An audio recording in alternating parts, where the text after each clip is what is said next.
जय हिंद साथियों, सभी भाइयों को राम राम। साथियों, आप लोग को बता दें, अभी के क्लास में हम लोग देखने वाले हैं बिहार पुलिस भर्ती परीक्षा 21/3/2021 को जो आप लोग का एग्जाम हुआ था द्वितीय पाली में, यानी कि सेकंड शिफ्ट में। और उस शिफ्ट में जितने भी क्वेश्चन पूछे गए थे वो सारे क्वेश्चन अभी हम आप लोग को कवर कराने वाले हैं। बता दें साथियों कि पार्ट ए हम लोग इसका कवर कर चुके हैं, जिसमें आप लोग को 25 नंबर तक क्वेश्चन जो है कंप्लीट मैंने कराया हुआ था। देखिए कहां तक कंप्लीट कराए थे, तो आप लोग क्वेश्चन देख सकते हैं। यहां तक हम आप लोग को क्वेश्चन को जो है कंप्लीट कराए थे। थोड़ा सा क्लास जो है लंबा हो गया था, इसी के कारण 25 पर ही हम रुक गए थे। मगर अभी हम आप लोग को कंप्लीट कराने वाले हैं क्वेश्चन नंबर 26 के आगे जितना भी क्वेश्चन है सारा क्वेश्चन हम आप लोग को कवर करा देंगे। तो आप लोग वीडियो को अंत तक जरूर वॉच करिएगा।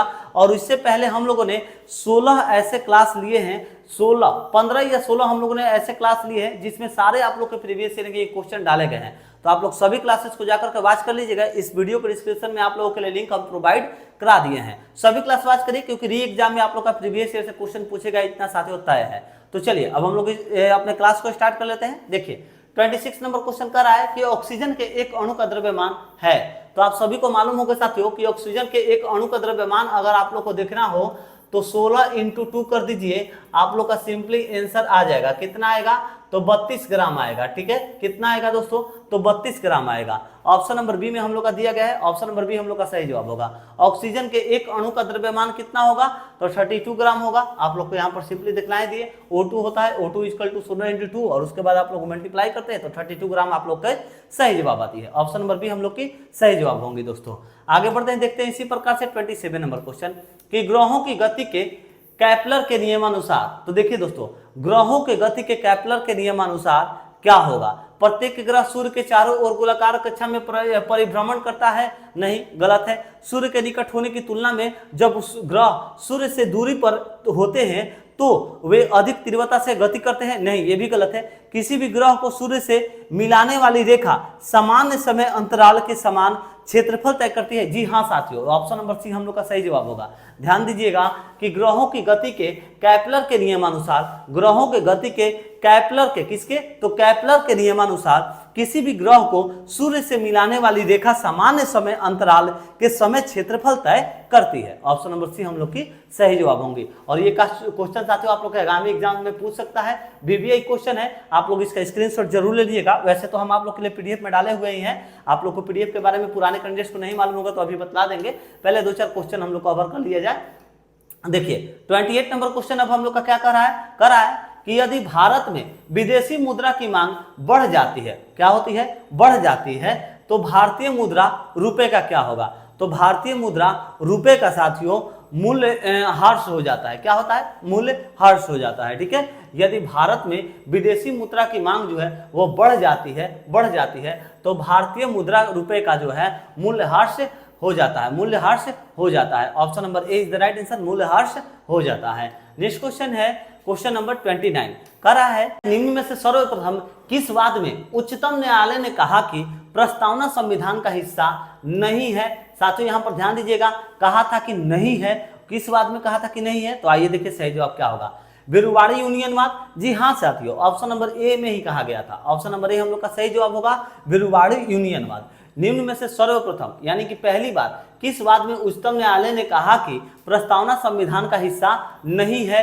तो बिरुवाड़ी यूनियनवाद में कहा गया था कि प्रस्तावना जो है यह संविधान का हिस्सा नहीं है। ऑप्शन नंबर ए हम लोग का सही जवाब होगा। नेक्स्ट क्वेश्चन देखते हैं हम लोग क्वेश्चन नंबर 30 को। कह रहा है कि किस वर्ष में राष्ट्रीय जनसंख्या नीति यानी कि एनपीपी यानी कि राष्ट्रीय जनसंख्या नीति लागू की गई?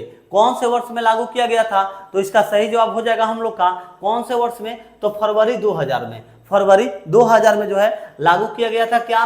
तो राष्ट्रीय जनसंख्या नीति। किस वर्ष में राष्ट्रीय जनसंख्या नीति लागू किया गया था? तो फरवरी 2000 में। ऑप्शन नंबर ए हम लोग की सही जवाब होंगे दोस्तों। नेक्स्ट क्वेश्चन है 31 नंबर क्वेश्चन, पृथ्वी की उत्पत्ति के संबंध में निहारिका परिकल्पना का प्रतिपादन किसने किया? तो किसने किया था दोस्तों? तो सही जवाब हम लोग का यहाँ पर हो जाएगा इमैनुअल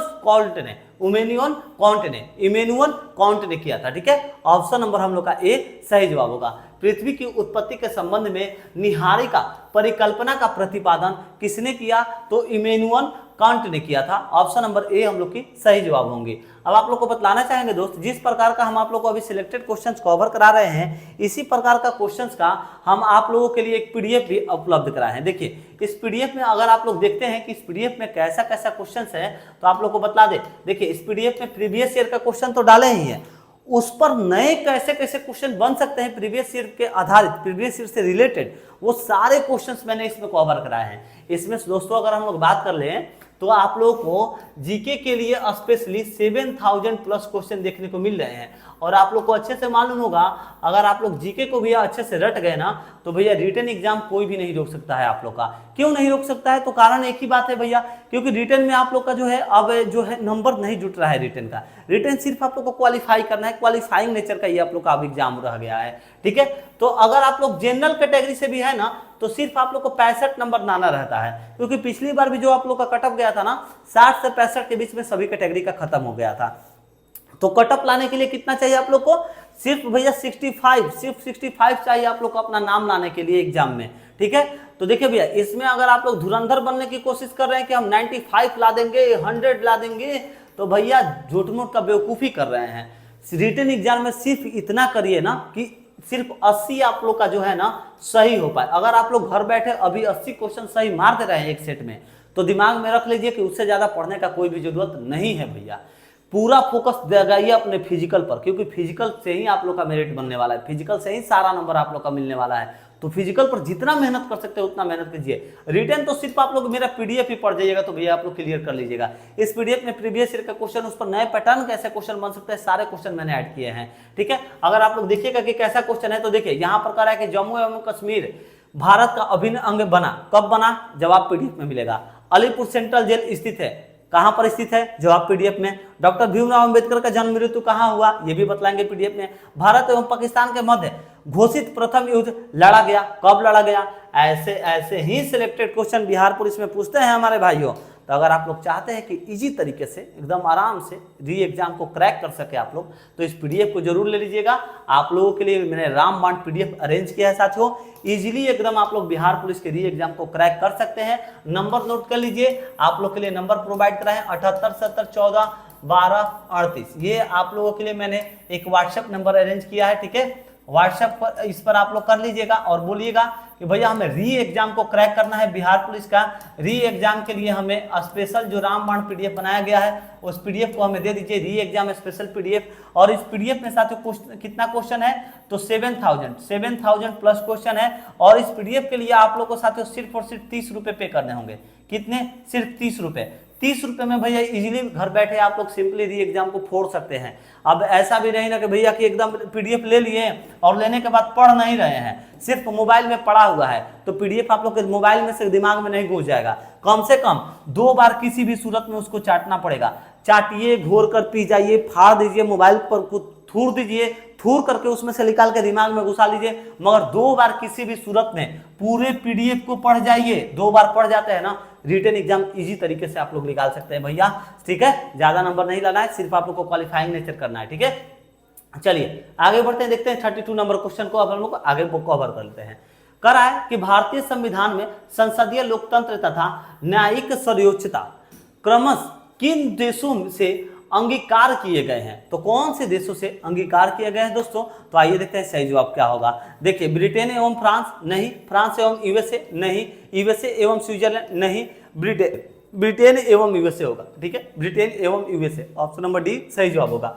भारतीय संविधान में संसदीय लोकतंत्र तथा न्यायिक सर्वोच्चता क्रमश किन देशों से अंगीकार किए गए हैं? तो ब्रिटेन एवं यूएसए से, ऑप्शन नंबर डी हम लोग का सही जवाब होगा।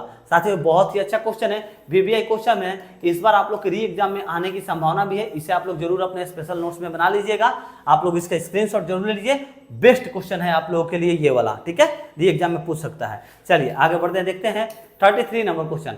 निम्नलिखित में से कौन ज्ञांतरित चट्टानों का एक उदाहरण नहीं है? साथियों एग्जाम में देखिए, यहाँ पर एग्जामिनेशन में आप लोग को फोकस करना होगा। नहीं दिया गया है क्वेश्चन में, नहीं दे रहा है, इसका मतलब 3 सही है, 1 गलत है। तो आइए देखते हैं सही जवाब क्या होगा।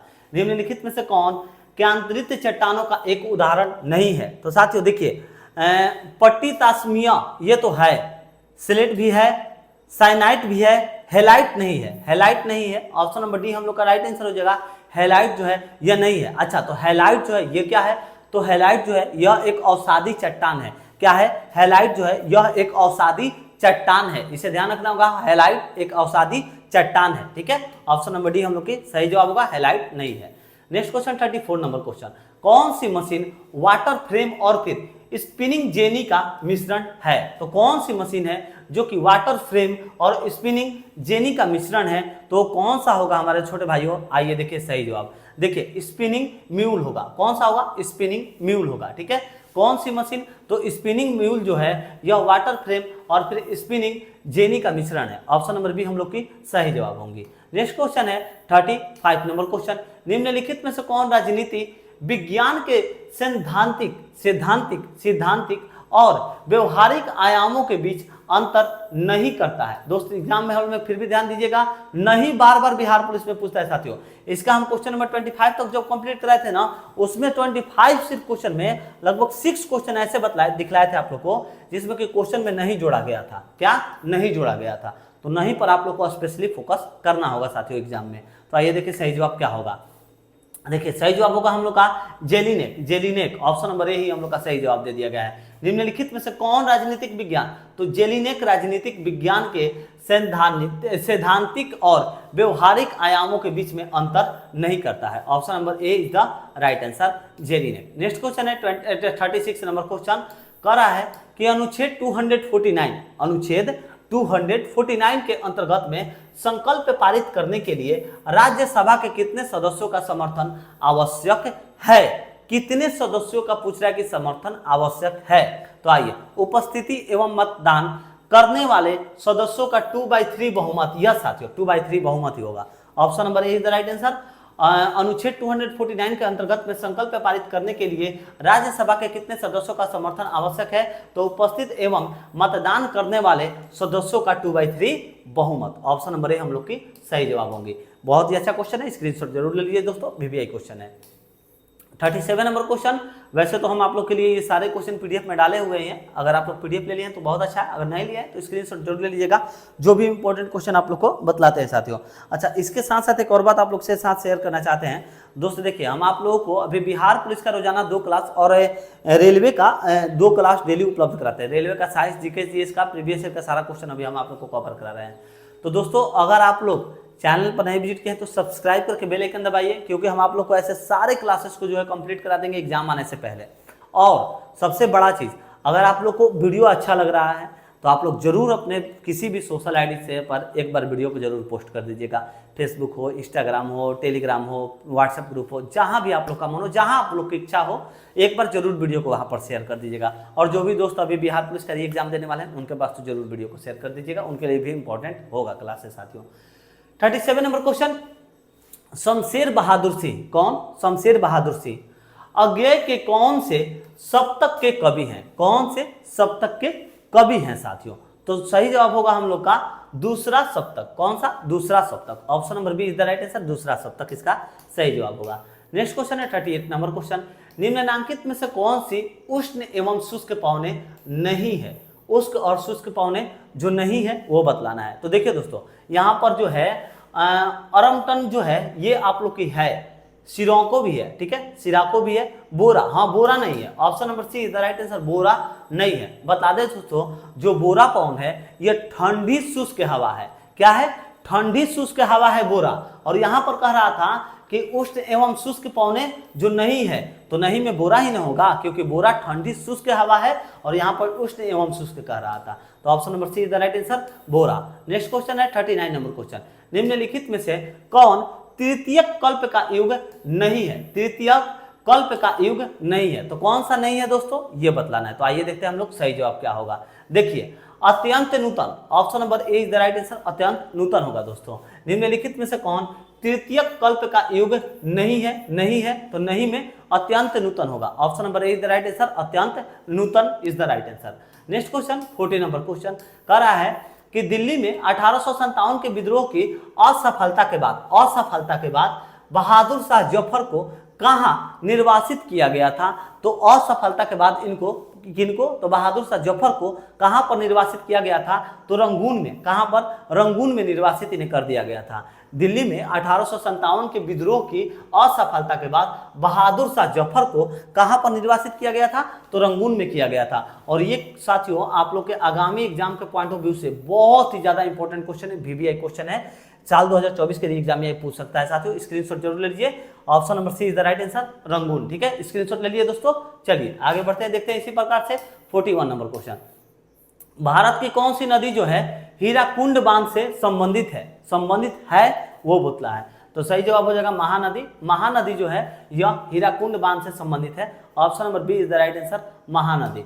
चलिए आगे बढ़ते हैं, देखते हैं इसी प्रकार से 42 नंबर क्वेश्चन कह रहा है कि भूपृष्ठीय तापमान युक्त क्रमण वायुमंडल की निचली परतों में डैश को बढ़ावा देता है। तो किसको बढ़ावा देता है दोस्तों, तो सही जवाब हो जाएगा हम लोग का स्थिरता को बढ़ावा देता है। किसको, तो स्थिरता को बढ़ावा देता है। ठीक है, option number A is the right answer, स्थिरता को बढ़ावा देता है। नेक्स्ट क्वेश्चन है 43 नंबर क्वेश्चन।